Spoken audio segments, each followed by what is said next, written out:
Il y a quelques années, j'ai vu un documentaire dans lequel un serial killer qui avait tué plus d'une cinquantaine de femmes aux États-Unis a été mis en confrontation avec de la famille de victimes.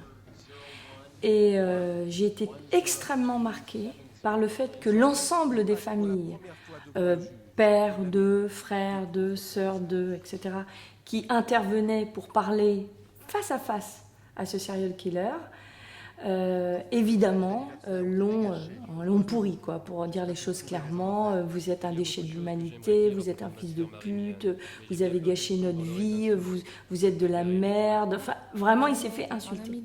Pendant la totalité de la confrontation, cet homme est resté absolument et complètement impassible.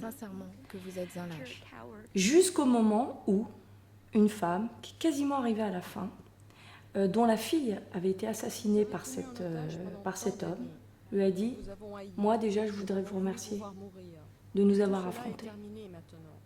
Et je vais vous dire, contrairement aux autres, moi je vous ai pardonné. » Et à ce moment, sur ce visage absolument impassible, tu vois une larme couler. Je peux vous assurer que quand on voit ça, c'est une image qu'on n'oublie jamais. Et au fur et à mesure, elle lui a dit « Moi j'ai pardonné, je suis passée à autre chose. Je sais qu'autour de moi, peu de gens comprennent ma démarche. » Et tu vois, ce mec, tout d'un coup, s'est effondré.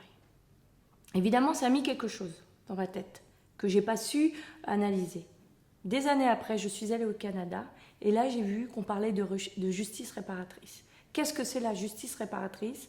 C'est cette possibilité qu'il y ait un dialogue, que ces gens puissent échanger, montrer que ce ne sont pas juste des monstres, mais aussi des êtres humains. Et en fait, ça fait du bien aux familles, aux victimes, et ça aide à la réinsertion de ceux qui ont commis les méfaits. Après avoir